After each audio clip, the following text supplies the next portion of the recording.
예, 안녕하세요. 한국건설기술연구원의 최창호입니다. 사실 그 건축산업에서 ESG 관련해서 좀 자료 작성을 요청을 하셔가지고 자료를 좀 준비를 했는데 쉽지는 않더라고요. 이제 ESG란 용어가 최근에 많이 듣는 용어이긴 합니다만은 저희가 그냥 놔두시면 돼요. 예. 뭐 건축 쪽에서 보자면 이미 오래전에 뭐 친환경 건축이나 그다음 유넵에서 나왔던 서스테이너블 디벨롭먼트 골이나 이런 것들이 있었고 또 뭐 기업의 사회적 책임에 대한 것들도 있었고 그래서 기존에 논의됐던 것들을 하나로 묶어 가지고 인바이러먼트 소셜 가버넌스라는 걸로 이제 새롭게 지금 정의한 것 같고요. 그래서 그 안에서 이제 사회를 지속 가능하게, 환경을 지속 가능하게 하기 위해서 기업들이 해야 될 것이 무엇인가라는 걸 고민하는 것에서 나온 용어가 아닌가 생각했었고, 그거를 이제 건축산업에서 바라보니까 기존에 건축산업에서 하고 있던 것들하고 뭐 유사한 부분들도 있고, 또 건축산업이 도입해야 될 부분도 있다라는 생각은 했었습니다. 예. 그래서 여기 이제 뭐 사실 강좌를 들으시는 분들이 대부분 부동산 산업 쪽에 계시는 분들일 거라고 생각을 해서 부동산 산업에 계시는 분들이 건축을 좀 이해하실 수 있게 건축에 대한 것들을 좀 설명을 하고요. 그리고 건축에서 운영되고 있는 ESG 관련된 프로그램, 뭐 쉽게 이야기해서 아까 권호인 부장님께서도 말씀해 주셨습니다만은 녹색 건축 인증이나 이런 것들 내용들을 들여다보고 건축에서 ESG를 하기 위해서 어떻게 해야 될 것인가라는 것에 대해서 좀 고민하는 순으로 발표를 진행하도록 하겠습니다. 건축물은 보시다시피 지어질 때 자연계에서 재료를 가지고 와서 그걸 공장에서 가공하고 그리고 가공한 자재를 현장에 옮겨가지고 현장에서 지어서 건물을 짓습니다. 그래서 이제 부동산 산업이 관여하는 시점은 아마 제가 이해하기로는 저렇게 빨간 박스를 쳐놓은 건물 자산 운용이라고 해놨는데 건물이 지어지고 나서 물론 이제 건물이 지어지기 전에 기획 단계도 이제 관여를 하겠지만 지어지고 나서일 것 같고요. 이 지어진 건물이 지어지고 나서는 저 건물을 보통 뭐 50년, 100년 이렇게 씁니다만은 그 쓰는 단계에서는 사용하고 유지 관리하고 또 보수하고 교체하고 뭐 운영하고 에너지 소비하고 이런 과정들이 이제 그 안에서 일어나게 됩니다. 그래서 그 건물을 운영하는 과정 중에 환경적인 부하를 줄이는 거나 환경 영향을 저감시키는 것들이 이제 부동산 관점에서 고민할 문제일 것 같은데 사실 건물은 이런 라이프 사이클을 가지고서 움직이고 있다는 걸 이해를 하면 건물을 지어지기 전에 어떻게 건물을 지어야 할 건지도 우리가 좀 가늠해 볼 수 있다라고 생각됩니다. 물론 건물을 자산 운영 단계에서 쓰고 나면 폐기하는 단계가 되고 폐기하는 단계 폐기물들은 대부분 매립되거나 또는 뭐 철근 재료들은 재활용이 되죠. 그런 과정을 거쳐서 다시 순환하게 됩니다. 그래서 건물의 라이프 사이클은 이렇게 되어가고 있고요. 그 건물의 라이프 사이클에서 발생하는 환경성 정보들을 지금 글씨가 작아서 좀 잘 안 보이시겠습니다만은 유럽에서 EN15804라는 기준을 가지고서 저기 보시면 A1부터 A5까지 그다음에 B1부터 B7까지 C1부터 C4까지 해서 건물 생산, 사용, 그다음에 폐기 그리고 이제 저기 오른쪽에 D라고 되어 있는 부분은 이제 재활용에 대한 부분인데 재활용은 우리가 보통은 공장에서 생산하는 시스템에서 재활용을 하는 거는 그 공장에 다시 투입되거든요. 유리 공장 같은 경우 유리 생산 단계에서 파쇄된 유리들은 다시 유리 생산 단계로 들어가지만 건물 같은 경우는 그렇지 않죠. 건물은 폐기되면 다른 건물로 쓰인다든지 다른 재료로 쓰이기 때문에 이제 D라는 거는 이제 따로 분리해내서 저거는 시스템 밖에 있는 재활용이다라고 이렇게 해서 각각에 대한 정보들을 수집하게 이렇게 이제 제시를 하고 있습니다. 그래서 각 단계에서 환경 영향에 관련된 뭐 지구 온난화나 오존층 파괴나 산성화나 이런 관련된 물질들이 얼마나 나오는지 보고하게 하는 표준들을 운영하고 있고요. 이런 걸 보고하다 보니까 자연히 이제 척도도 중요하죠. 우리가 ESG 평가를 할 때도 ESG 평가 좋냐 나쁘냐는 결국 지표의 문제고 그 지표를 어떻게 설정하냐의 문제일 텐데 이 건물에 대한 그 평가에서도 마찬가지로 어떤 식으로 건물의 환경 부하를 평가할 거냐는 것도 중요한 문제인데 이제 저기 오른쪽에 카본 매트릭이라고 되어 있는데 매트릭 하단에 보면 카본 인텐서티 그러니까 이산화탄소 배출 강도를 매년 평방미터당 킬로그램 CO2로 보는 척도도 있고 그 오른쪽에 보면 매년 평방미터당 5라고 되어 있는데 5는 이제 아크펜트의 약자입니다. 그러니까 건물 사용자의 약자여서 그 사용자가 몇 명이냐로 보는 경우도 있습니다. 뭐 예를 들어서 아주 큰 그 60평짜리 아파트에 두 분이 사는 경우에 그 건물이 에너지 효율적인 건물이다 하더라도 그 두 분이 배출하는 거는 다른 5명, 6명이 사는 것보다는 많다라고 볼 수 있죠. 그래서 척도를 어떻게 설정하냐는 굉장히 중요한 이슈인데 아마 ESG에서도 평가할 때 그 척도 문제는 중요하게 다루어져야 되지 않을까 하는 생각을 하고 있습니다. 아까 건물의 라이프 사이클에 대한 말씀을 드렸는데 라이프 사이클에 대한 말씀을 드리면 건물은 한 50년, 100년 쓴다고 했죠. 그래서 건물의 어떤 순환적인 사용 활용을 위해서 이제 이런 개념들이 있는데 이 개념은 아래 보면 이제 출처에 적혀져 있는데요. 1970년대 프랭크 더피라는 건축가가 건물을 설계하다 보니까 어떤 부위는 이게 한 5년이나 3년에 한 번씩 바꿔야 되는 부위고 어떤 부위는 건물 수명과 같이 가는 부위가 있고 어떤 부위는 뭐 20년에 한 번씩 바꿔야 되는 부위가 있어요. 그래서 여러분이 보시는 이런 뭐 마감재 같은 것들은 한 10년 되면 대부분 바꾸죠. 그런데 안에 있는 구조체는 건물 수명인 50년, 100년 같이 가는 거죠. 그래서 건물을 사용하게 되면 부동산 자산관리 측면에서도 그 건물이 20년짜리나 30년짜리에 따라 가지고 이 건물을 리모델링 해야 되는지 리모델링에 대한 비용이 얼마나 들어가는지 평가를 하실 텐데 그런 것과 마찬가지로 여기 순환적인 개념에서는 건물에 투입되어 있는 재료를 다시 해체할 때 또 그걸 다시 사용할 때 환경 부하가 어떻게 될 것인가라는 것을 이제 이해하기 위해서 이렇게 그림으로 이제 도식화하였고요. 보통 구조체는 뭐 30년에서 300년 그리고 외장재, 내장재, 스킨이라고 되는 거는 20년에서 35년 그리고 스페이스 플랜은 이거는 물리적인 건 아니고 공간적인 겁니다. 우리가 지금 집을 살 때 처음에는 식구 4명이 살았는데 둘이 살 경우에는 방 하나를 틀 경우도 있어요. 그럴 경우는 이제 스페이스 플랜이 바뀌는 거거든요. 스페이스 플랜이 바뀔 때도 마찬가지로 환경 부하가 발생하기 때문에 그런 것들을 이제 어떻게 반영할 건가 하는 문제들이 있고요. 그리고 라이프 사이클에서 아까 이제 그 유럽에서 생산 단계, 시공 단계, 사용 단계, 폐기 단계로 나눠 가지고 이렇게 환경에 대한 부하에 대한 정보를 이제 파악한다고 했는데 지금 이 그래프는 뭐냐면 같은 용도 그러니까 주거용 건축물이라는 같은 용도의 건축물을 다른 구조 형식으로 지었을 때 환경 부하가 어떻게 차이 났는지 보여주고 있는 겁니다. 그래서 한옥과 경량 목조주택, 그다음에 우리가 살고 있는 아파트 공동주택, 그다음에 최근 지어지는 패시브 주택, 그리고 이제 저탄소 재료를 적용한 실증 주택 이렇게 이제 5가지 정도 주택을 비교했는데 이 주택은 동일한 면적에 동일한 기능을 갖는 이제 주택이라고 보시면 될 것 같고요. 동일한 기능과 동일한 그 면적을 갖는데 부하는 저렇게 차이가 납니다. 그러니까 우리가 알고 있는 친환경적이라는 주택인 한옥은 이 생산 단계 그러니까 목재 제품이 들어가니까 이 아래 단계에서는 부하가 아파트보다는 훨씬 작죠.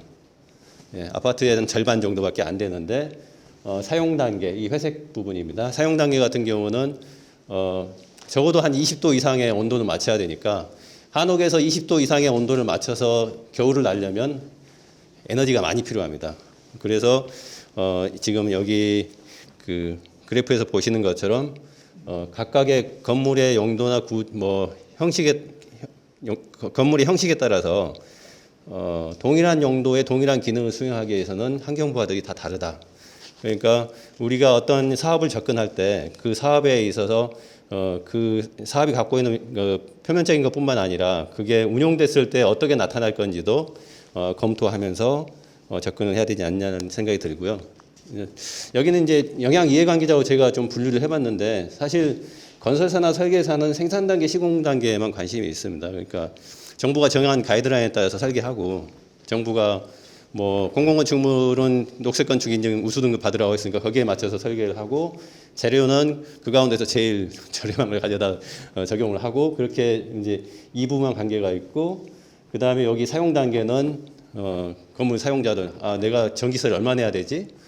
부동산 운영하는데 비용이 얼마나 들지? 이런 거에 대한 관심 여기에 뭐 관심이 있고 폐기 단계는 이제 폐기물은 사실은 건물이 부서지고 난 이유이기 때문에 이제 지자체나 다른 모든 국민들의 소관 문제인 거죠. 그래서 이 건물의 그 생산 그 시공 사용 폐기에 따른 이해관계가 다 다르다. 근데 이거를 하나로서 전체를 좀 컨트롤할 수 있는 뭔가의 이제 도구가 좀 필요하다라는 생각이 들고 그런 도구들이 이제 녹색 건축 인증이나 ESG 관련된 프로그램이라고 볼 수 있을 것 같습니다.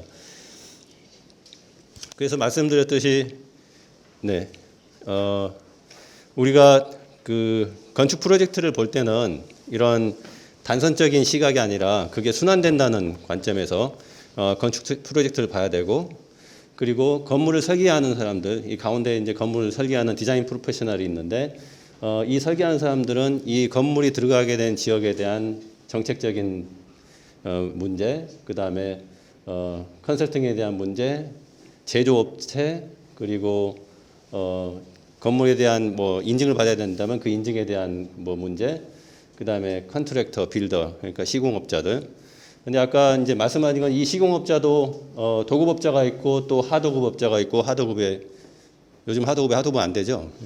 근데 뭐 그런 것들이 있기 때문에 이런 문제도 이해를 해야 되고 그다음에 구매, 자재 구매를 어떻게 할 건지, 투자를 어떻게 할 건지 이런 전체적인 문제들을 이해를 하면서 건물 설계를 해야 된다라고 이제 하는 거죠. 그래서 그냥 건물을 설계할 때 단순히 주어진 조건하고 규정에 따라서만 설계를 하는 게 아니라 저런 건물의 라이프 사이클에 관련된 전체들을 이해하면서 접근하는 게 필요하다 이렇게 이제 말씀을 드리고 싶습니다. 건축산업 ESG 관련 이슈입니다. 뭐 이거는 이제 ESG와 관련된 이슈들을 이것 뭐 좀 살펴봤는데요. 이건 이제 뭐 이건 건축산업은 아니고 그냥 제가 신문에서 본 건데 우리나라 ESG에서 이제 뭐 잘 대응하는 기업들은 이렇게 있다라는 거고, 그 다음에 중요도는 보통은 그러니까 인바이러먼트 환경을 60% 비중으로 중요하다고 생각하고 있고, 그 다음에 소셜을 26%, 가버넌스를 이제 17% 정도, 13% 정도 이렇게 중요하다라고 보고 있다는 거고요. 저기 ESG 평가 지표라는 게 있는데 사실 ESG 평가 지표를 제가 지표를 쭉 보니까 저기서 기후변화 탄소 배출이 이제 환경인 것 같고요. 나머지는 소셜이나 가버넌스와 환경이 맞지 않나 하는 생각이 들었었습니다. 그래서 우리가 그러니까 중요도하고 또 평가 지표의 또 관심도하고는 약간 차이가 있다라는 생각이 좀 들었었습니다. 죄송합니다. 기사로 넘어가 버리네요.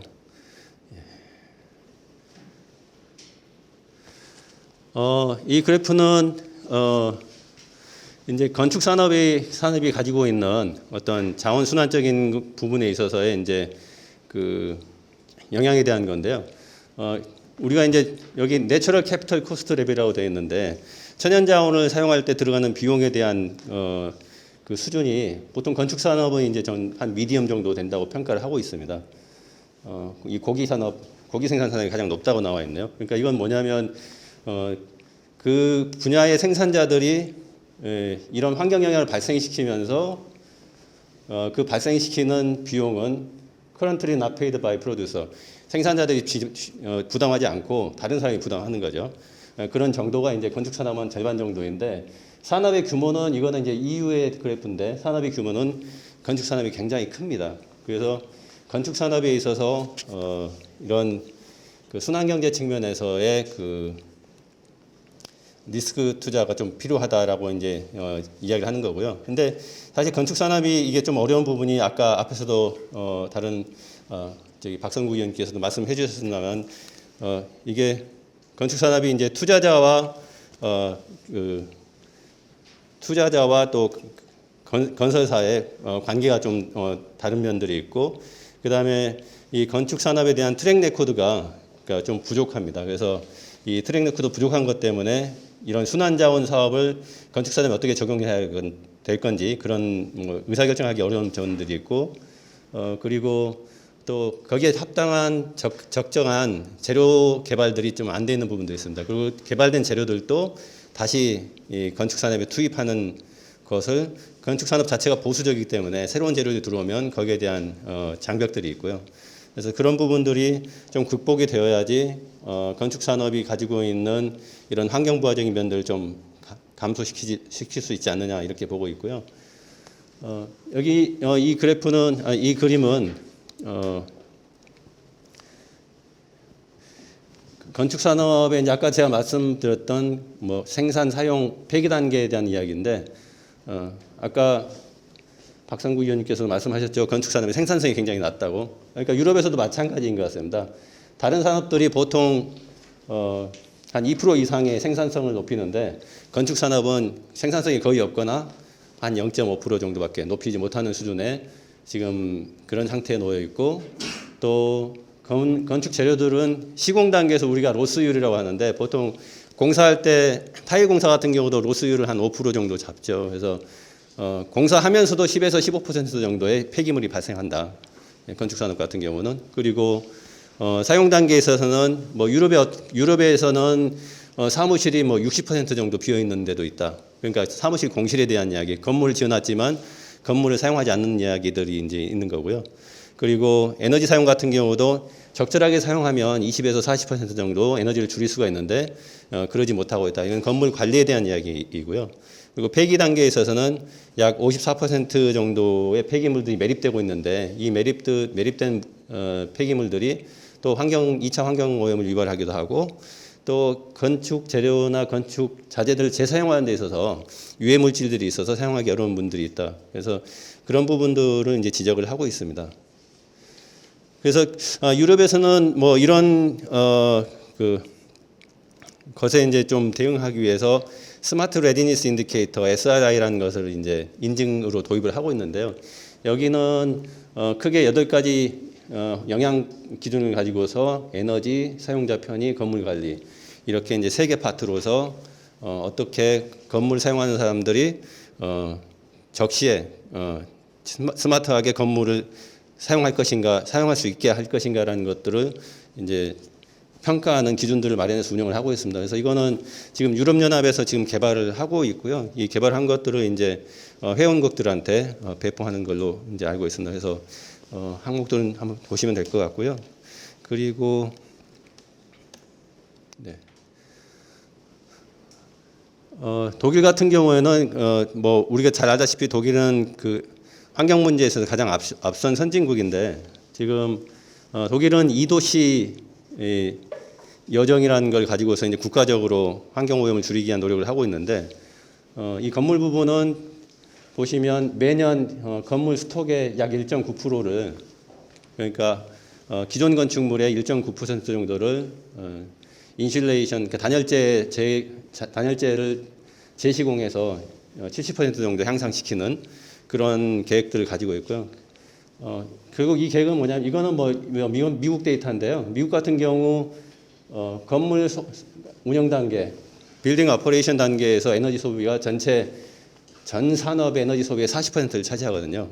그러니까 이거는 이제 우리 데이터하고는 좀 다릅니다. 그러니까 미국은 이미 자기 산업, 그러니까 에너지 소비 산업들을 해외에다 보내놨기 때문에 이런 데이터가 나오는 건데 우리나라는 건물 단계에서 에너지 소비가 한 23% 정도 이렇게 보고를 하고 있거든요. 그래서 우리는 이제 산업 부분이 좀 크죠. 수출 산업이기 때문에. 그래서 데이터는 다릅니다만은 그만큼 건축 산업이 중요하다라고 이제 이야기를 하는 거고, 그래서 독일에서는 건축 산업에서의 에너지 소비를 줄이기 위해서 재생하는 거 하고, 그러니까 그린 리모델링 하는 거죠. 그린 리모델링 하는 거 하고, 그 다음에 지역 난방에서 16메가 히트 펌프를 도입하는 거. 뭐 이런 것들을 주 정책 목표로 가지고서 지금 적용을 하고 있습니다. 이건 조금 다른 이야기인데요. 이거는 이제 사실 건축의 사회적 책임을 이야기하려고 좀 준비를 해봤는데 이게 건축에서 사회적 책임에 대한 이야기들이 별로 없더라고요. 그래서 이거는 이제 1967년도에 몬트리올 세계 박람회 때인가 아마 모셰 사프디라는 그 건축가가 지은 매우 유명한 건축가가 지은 주택인데, 그러니까 사회적 공동체를 형성하기 위해서 윗집과 아랫집의 뭐 벽을 같이 쓰고 뭐 정원을 별도로 독립적인 정원도 마련하면서 서로 교류할 수 있는 공간을 만들기 위한 주택지예요. 그래서 그때는 이 공사할 때는 이게 전부 다 프리캐스트 콘크리트로 다 공장에서 제작해서 현장에서 조립만 했습니다. 그래서 자원 소비를 최대한 줄이고 현장에서 폐기물을 최대한 줄이고 또 이 건물의 구성 자체를 사회적으로 좀 커뮤니티를 형성할 수 있게 하는 주택을 만들자라고 해서 지었던 건데, 사실 역설적이게 지금은 몬트리올에서 가장 비싼 주택 가운데 하나라고 하더라고요. 그래서 이런 노력들도 이제 건축가들은 좀 하고 있다라고 이제 말씀을 드리는 거고, 그 다음에 자원순환 측면에서는 여기 보시면 이제 빌딩 애스 머티리얼 뱅크인데, 이 건축물 자체가 거대한 재료 저장고입니다. 그래서 우리는 대부분 이걸 다 파쇄해서 밀어버리고 다시 건물을 짓는데, 이거를 다시 순환 사용할 수 있게 그 해체한다든지 그런 뭐 건물에 대한 자재 정보를 확보를 한다면 이 건축물에 있는 자재를 다시 순환해서 계속 이용할 수 있는 그런 시스템을 구축할 수 있다라고 지금 보고, 유럽연합에서는 이런 식으로 이제 건물 패스포트라고 해서 이제 각 건물에 어떤 자재들이 투입되고 있는지를 파악하는 그런 프로그램도 준비를 하고 있고요.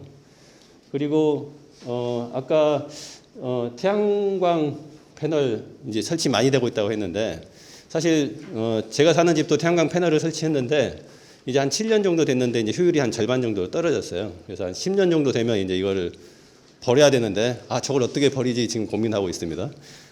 버려야 되는데. 근데 이 말은 무슨 말씀이냐면, 우리가 건물에서 에너지 효율을 올리기 위해서 태양광 패널을 막 설치를 해요. 설치를 하는데 태양광 패널을 생산하기 위해서 발생하는 환경 부하도 적지 않거든요. 그래서 네덜란드에서는, 이건 지금 네덜란드 사례인데, 네덜란드에서는 주택에서 태양광 패널을 일정 비율 이상 설치를 하면 점수를 까게 돼 있어요. 그래서 마이너스 점수를 주게 돼 있습니다. 그래서 그런 부분들은 우리가 재생에너지를 생산하지만 재생에너지를 생산하기 위한 시설을 만들기 위해서 환경 부하를 발생하기 때문에 네거티브 이펙트로 해가지고 머티리얼 퍼포먼스를 마이너스로 평가하는 이런 것들도 운영을 하고 있습니다. 그래서 사실 건축 산업은 생각만큼 단순하지가 않고, 아까 앞에 발제자께서 말씀해 주신 것처럼 너무 복잡하기 때문에 이거를 어느 한 방향으로 이해하기는 좀 어렵다라고 생각을 하고 있습니다. 그러면 제가 시간을 너무 많이 쓴 것 같은데요. 그 뒤에 건축산업 ESG 관련 프로그램은 좀 간략하게 말씀드리겠습니다. 뭐 대표적으로 뭐 ESG 관련 프로그램을 했는데, 이거는 이제 녹색건축 인증 프로그램이고요. 세계에서 제일 먼저 인증을 시작한 나라는 영국입니다. 영국이 뭐든지 정량하고 수치하기 좋아하죠. 그래서 브리암이라는 인증 제도를 1990년에 만들었는데, 우리도 저거 보니까 너무 좋은 거예요. 그래서 저희 연구원에서도 99년도에 저거 스터디해서 2001년도에 GCD라는 거를 이제 저희들도 만들었습니다. 그리고 바로 미국이 리드라는 거를 2002년도에 시작을 했죠. 근데 뭐 우리는 생각만큼 GCD를 알고 계신 분이 많지 않을 것 같아요. 혹시 여기 GCD도 아시는 분 계시나요? GCD 아시는 분? 예, 몇 분 계십니다. 우리는 이제 정부 주도로 되어 있어서 여기는 정부와 민간이 같이 하고 있고, 여기는 정부고, 여기는 이제 정부였다가 민간으로 넘어가 버렸고 민영화 됐으니까요.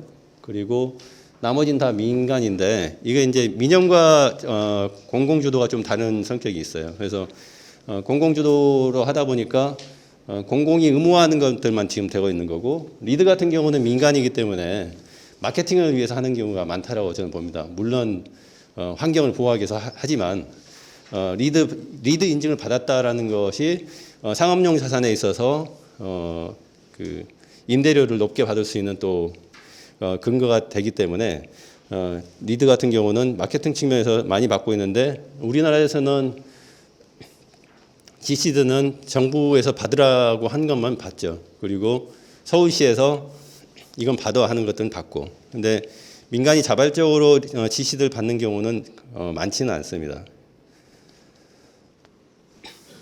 예, 미국은 미국 2001년이네요. 그러면 저희랑 같이 했겠네요. 그러면 2001년이고 이런 식으로 건물 설계 단계하고 시공 단계, 그다음에 인테리어 디자인, 건물 사용 단계, 그다음에 네이버후드 디벨롭먼트는 최근 그 GBC 강남역의 GBC 개발에 서울시가 리드의 ND를 받겠다라고 했죠. 그래서 야 GC대에서도 ND 만들 테니까 GC도 받으라고 했더니 서울시가 관심이 없더라고요. 우리는 그냥 리드 받을래라고 해서 서울시가 지금 리드 지금 ND 받는 거 추진하고 있고요. 이런 식으로 이제 각 그 건물의 용도 또는 지역 개발에 대한 그 개발을 할 때 환경적인 개발을 하기 위해서 이런 아래에 이제 카테고리들이 있습니다. 그래서 머터리얼 재료 사용, 물 사용, 교통 이런 부분들을 항목을 가지고서 그 프로젝트를 어떻게 잘 설계할지. 그래서 이제 사실은 설계할 때 그 처음에 제가 말씀드렸던 라이프 사이클이 고려된 설계가 되어야 되는데 이제 평가 항목들이 아직까지는 그 라이프 사이클을 전체를 다 고려한 평가 항목들로 구성되어 있지는 않아요. 그리고 브리암 같은 경우도 영국에서 이제 90년도에 시행한 건데 브리암은 인프라스트럭처도 하고 있습니다. 그래서 시빌 엔지니어링 관련된 것들, 토목 시설들도 인증을 주고 있고요. 우리는 아직 못 하고 있는데 이것 마찬가지로 여러 가지 카테고리도 있고요. 이 카테고리는 사실 시간이 지나면서 좀 바뀌었습니다. 그래서 이런 헬스나 웰빙 같은 경우는 2000년도 들어오면서 굉장히 강조돼서 나와 있고요. 랜드 유스는 조금 더 상대적으로 덜 중요하게 여겨지고 뭐 그런 식으로 항목들은 좀 바뀌고 있습니다. 우리 GC들은 국토교통부하고 환경부가 공동 운영하고 있고 제가 있는 연구원이 운영을 하고 있습니다. 그리고 이제 인증기관들이 이렇게 있고요. GC들의 인증 항목들은 토지 이용, 에너지 환경, 재료, 물순환 이렇게 되어 있고 아직은 건축물과 건축물에 관련된 내부 또 일부 대지에 대한 외부 이렇게 되어 있어서 전반적으로 아까 제가 처음에 말씀드렸던 라이프 사이클을 전체를 반영한 평가 항목들을 운영을 하고 있지는 못하고 있고요. 방향은 그렇게 가려고 지금 준비를 하고 있습니다.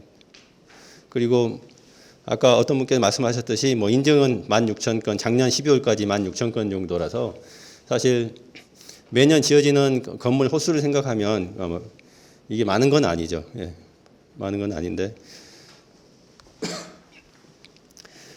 좀 아쉬움이 있고요. 예, 그리고 사용 중 건축물에 대한 것들도 브리암이나 리드나 카스비에서 그러니까 건물 운영에 대한 것들. 그래서 대부분 그 부동산 관리 회사들이 어떤 건물에 이제 평가를 들어갈 때는 그 건물이 리드가 있냐 없냐를 평가하기도 하겠지만 그거는 이제 신축할 때의 이야기고요. 지금 현재 사용할 때 그거를 제대로 사용하고 있느냐 평가를 하기 위해서는 이런 사용 중 인유수 상태에 대한 평가들도 인증을 활용해 볼 수 있습니다. 그래서 현재 뭐 항목들은 대부분 이제 중요한 항목들은 건강, 쾌적한 삶, 뭐 에너지 이렇게 되어 있는데 각각의 항목들이 사용 중 건축물에서 잘 나타나고 있는지 볼 수 있을 것 같고요. 그리고 건축 자재에 대한 환경성 정보도 있는데 이제 EPD라고 해가지고 그 건물에 투입되는 자재가 어떤 환경 영향을 끼치는지 보여주는 인증이 있습니다. 그래서 이건 독일 제도인데 우리도 환경 성적 표지라고 해서 환경부에서 운영을 하고 있습니다. 그래서 건물 운영 단계에서 어떤 뭐 새로운 자재를 구매하거나 물건을 구매할 때 이러한 인증들을 활용할 수도 있습니다. 그래서 이러한 인증들은 지금 뭐 세계적으로 보면 되게 여러 가지 인증 제도들이 거의 한 20몇 개 인증 제도들이 운영되고 있고요. 한국에서는 코리아 EPD라고 해서 운영되고 있고 각각의 나라들은 뭐 이런 시멘트나 뭐 인슐레이션 뭐 이런 자재들에 대해서 인증을 하고 그 인증된 자재를 현장에 적용하게 이렇게 하고 있습니다. 그다음에 이제 이거는 앞서는 이제 환경적인 이야기였고 이거는 사회적인 지표를 좀 찾기 위해서 봤는데 예, 역시 사회적인 지표는 많지는 않았습니다. 다만 여기 뉴스데이라고 해가지고 2015년부터 시행된 기업형 임대주택이 있어요. 근데 그 기업형 임대주택을 분양할 때 이런 시설 계획이나 운영 계획들을 같이 박해하고 있습니다. 그래서 국토부에서 운영하고 있는 건데 뉴스데이 인증에서 운영 계획에 보시면 입주자의 뭐 주거 서비스 질 확보하는 뭐 항목들이 잘 되어 있는지, 단지 내 공동체 형성할 수 있는 항목들이 있는지, 그리고 지역 상생을 할 수 있는 프로그램들을 운영하는지 하는 것들을 가지고서 그 건축 프로젝트를 이제 평가하게 이렇게 하고 있습니다. 그리고 해외에서는 그레스비라고 해가지고 상업용 부동산에서 ESG를 어떻게 달성하는지, 그래서 저렇게 보시는 것처럼 인바이러먼트하고 소셜 캐피털, 휴먼 캐피털, 그다음 비즈니스 모델, 그다음에 가버넌스, 이렇게 5개 분야를 가지고서 각각의 항목들에 대해서 점수를 이제 부여해서 그 프로젝트가 잘 되어 있는지를 이제 보는 것들이 있습니다. 예, 지금까지 좀 두서없이 건축 산업에 ESG 관련된 말씀을 좀 드렸는데 이제 좀 정리를 하겠습니다. 이 그림은 MSCI ESG 인증을 받은 거하고 푸체 ESG 인증을 받은 기업들에 대한 평가입니다. 그래서 0점부터 450점까지, 0점부터 450점까지인데 두 개를 다 받은 일본 자료인데요. 430개 일본 회사에 대한 평가 점수를 나열했는데 경향성이 보이지 않습니다. 무슨 말씀이냐면 ESG는 평가 지표를 어떻게 설정하냐에 따라 가지고 점수가 높게 나올 수도 있고 낮게 나올 수도 있다. 예. 그래서 경향성이 보이지 않습니다. 보시다시피 이렇게 430개가 그냥 다 뿌려져 있죠. 그래서 제가 여기서 드리고 싶었던 말씀은 결국 아까 처음에 말씀드렸던 지표하고 척도의 문제일 것 같고요. 그 지표하고 척도를 어떻게 다 서로 좀 만족할 수 있는 지표를 만드느냐가 문제인 것 같은데, 지금 이렇게 이제 한 10가지 정도의 이제 운영사들이 있는데 각각의 다른 지표를 운영하고 있는 거죠. 그래서 그걸 좀 뭐 통합하는 뭔가의 프레임들이 나와야 되지 않을까 하는 생각이 들었고, 마찬가지로 녹색 건축 인증입니다. 영국과 미국, 그다음에 독일, 뭐 그린스탄, 호주고 이게 쭉 있는데 각각의 아까 항목들이 있었죠. 카테고리들이 있었는데 카테고리들의 영향값들이 다 다릅니다. 비중이. 그래서 저기 아마 이거는 노르웨이나 뭐 스웨덴에 될 것 같은데, 여기 같은 경우는 지금 인도 인바이러먼트를 그냥 53% 주고 있어요. 근데 독일에서는 인도 인바이러먼트가 14% 정도 되네요. 그러니까 이 점수를 받더라도 이 점수가 그 나라의 상황에 따라서 다 다르다. 그리고 값들도 브리암 같은 경우는 85점 이상이 돼야지 아웃스탠딩인데 리드는 80점 넘으면 플래티넘이거든요. 그래서 이러한 척도들의 차이가 있기 때문에 우리가 뭐 브리암을 뭐 60점, 65점 받았다고 해서 여기 리드 골드보다 못하다 뭐 이렇게 이야기할 수는 없는 거라는 거죠.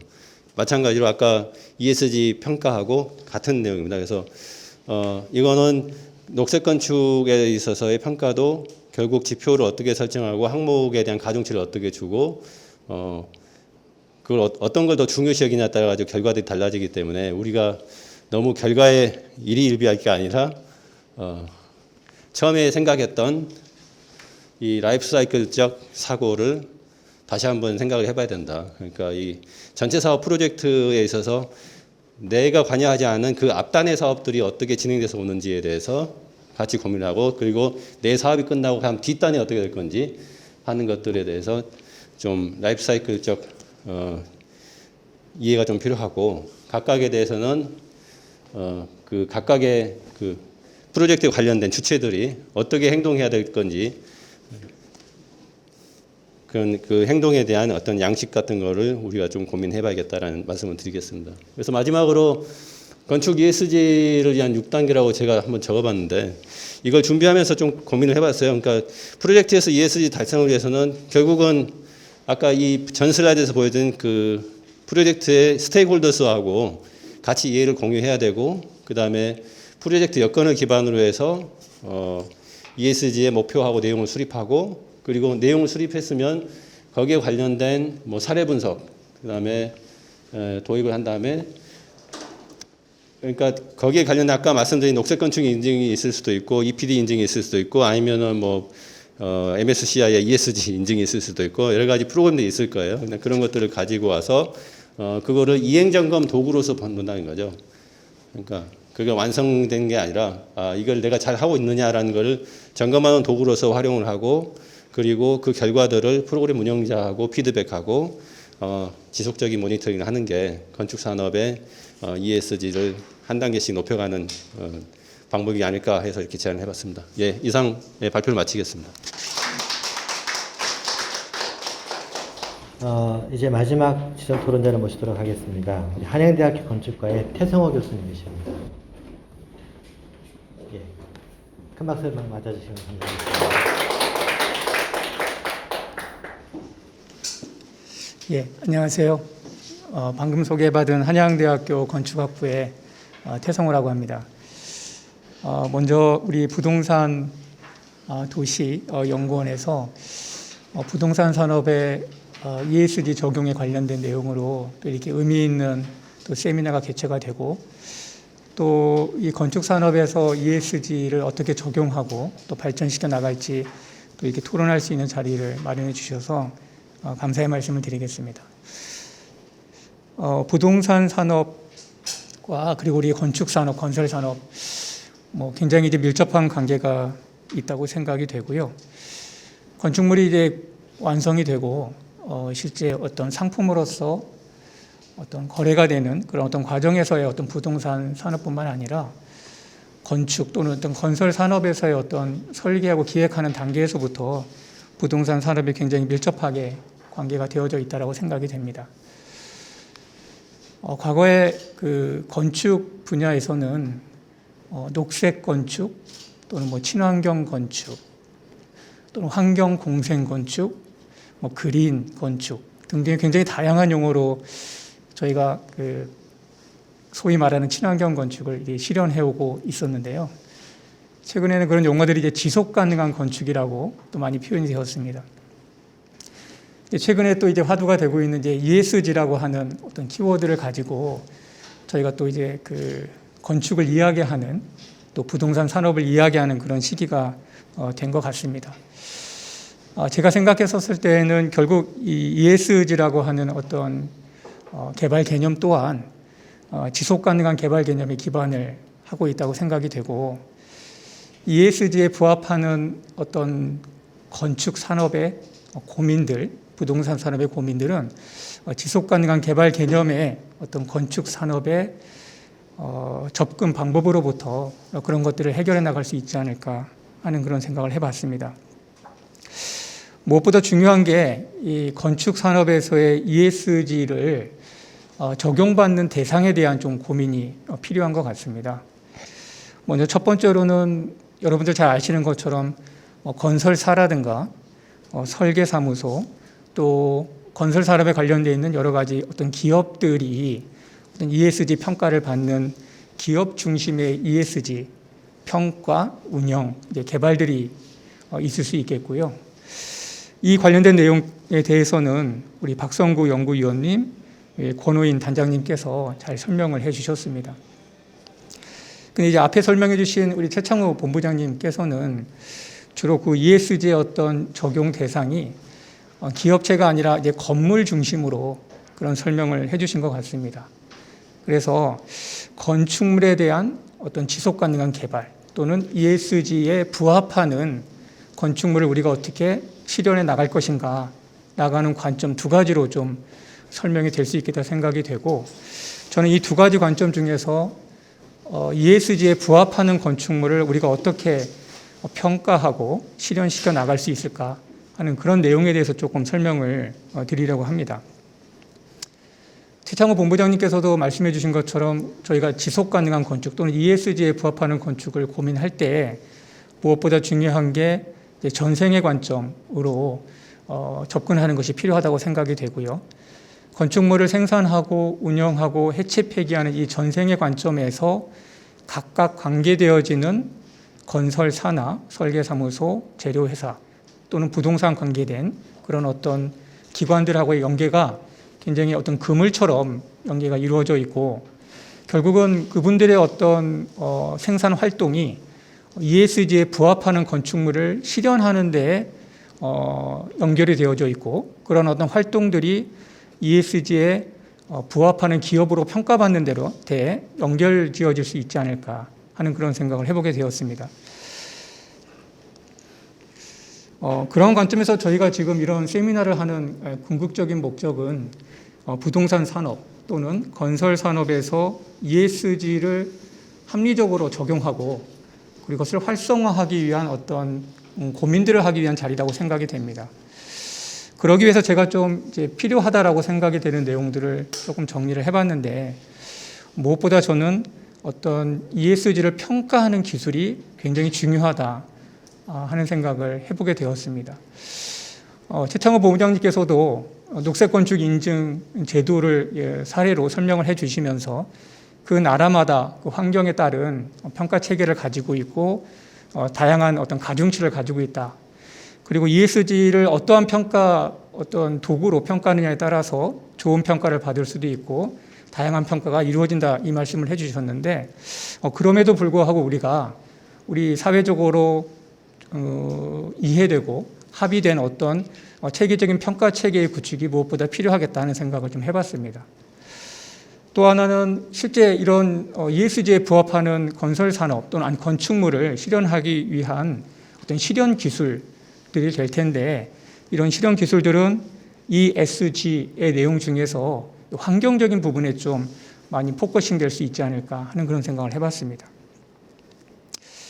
세 번째는 이러한 어떤 평가 체계나 어떤 요소 기술들의 개발뿐만 아니라 더욱더 중요한 내용 중에 하나는 이것들을 안착시키고 활성화할 수 있는 어떤 제도나 정책이라고 생각이 됩니다.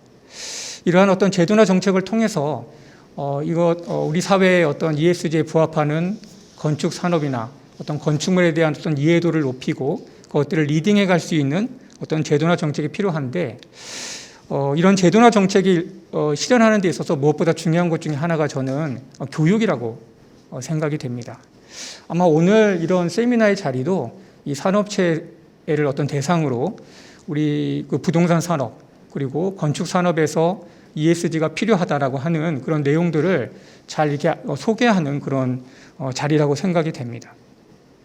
이런 어떤 교육을 통해서 실제 자발적으로 우리가 ESG에 부합하는 어떤 그런 활동들을 할 수 있는 기반들이 이루어진다면 저희가 이제 목표로 하고 있는 적용과 어떤 활성화가 선순환적으로 이루어질 수 있지 않을까 하는 그런 생각을 해보게 되었습니다.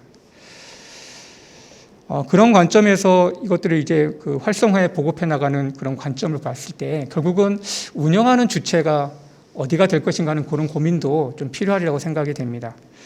앞에서 설명해 주신 것처럼 어떤 국가의 어떤 제도는 관 중심, 정부 중심으로 이루어지기도 하고 민간 중심으로 이루어지기도 하는데 우리 ESG에 어떤 부합하는 건축물이나 건설 산업, 부동산 산업에서도 평가 체계를 만들고 그런 것들을 활성화해 나가는데 관 중심으로 우리가 이것들을 이끌어 나갈 것인지 민간 중심으로 이끌어 나갈 것인지 아니면 역할을 좀 분담해서 제도나 정책 쪽은 관 중심으로 가고 평가나 요소 기술의 개발들, 사업화 이런들은 어떤 산업의 발생, 어떤 고용을 만들어내고 하는 것들은 민간 중심으로 진행을 하면 어떨까 하는 그런 생각을 해보게 되었습니다. 마지막으로 이제 어떤 평가 체계, 평가 방법에 대한 부분을 이제 말씀을 드리고 마무리를 하겠는데요. 앞에서 설명드린 그 친환경 건축물을 평가하는 평가 체계도 그렇고 저희가 지속 가능한 건축을 실현하려고 했었을 때 다양한 평가 체계가 있는데 이러한 평가 체계가 이제 건물 중심으로 이제 많이 이루어져 있습니다. 그런데 실제 건축 재료 레벨에서부터 그리고 건축물의 레벨 그리고 지금 이 부동산 도시연구원도 이제 도시라고 하는 단어를 사용하고 계시는데 우리가 건물의 레벨에서 도시의 레벨로 확장해서 ESG를 좀 바라보면 좋겠다는 생각이 들고 이것들을 도시적인 관점에서부터 건물 그리고 어떤 더 재료의 어떤 마이크로한 단위까지도 통합적으로 뭔가 생각할 수 있는 큰 그림을 멀티 스케일의 그림을 먼저 그리고 세부적인 내용들을 만들어 나가면 좋겠다는 그런 생각을 해보게 됩니다.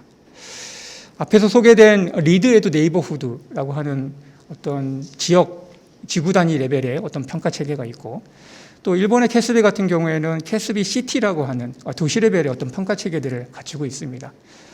그런 것처럼 저희의 ESG에 부합하는 건축물의 평가 체계나 녹색 건축 인증 제도도 그런 어떤 건물의 레벨을 좀 넘어서서 도시 레벨의 어떤 ESG 또는 지속 가능성을 평가하는 평가 체계에 고민들이 필요하지 않을까, 그런 생각을 해보게 되었습니다. 무엇보다 이 세미나의 의미는 ESG에 대한 개념을 소개하고 이것이 우리 부동산 산업과 건축 산업에 안착되고 활성화되는 어떤 그런 계기를 마련하고자 하는 것이 목적이라고 생각이 됩니다. 그러기 위해서 가장 중요한 거라고 생각이 되는 건 사회적 공감대라고 생각이 됩니다. 이런 사회적 공감대를 형성하기 위해선 시간이 좀 필요합니다. 시간이 필요하고, 시간을 가지고 우리가 하나씩 그런 것들을 해나갈 필요가 있겠고요. 하지만 우리가 마냥 시간을 늘려서 그런 것들을 접근할 수는 없습니다. 효율적으로 하기 위해서는 기존에 우리가 가지고 있는 다양한 제도나 정책, 기술들을 ESG라고 하는 큰 그림으로 묶어서 그런 것들을 만들어가고 다듬어가는 그런 과정들을 해나간다면 우리가 효율적으로 우리 건축산업 그리고 부동산 산업에서 ESG를 안착시키고 활성화 나가는 데 기여할 수 있지 않을까 하는 그런 생각을 해보게 되었습니다. 이상으로 마치겠습니다.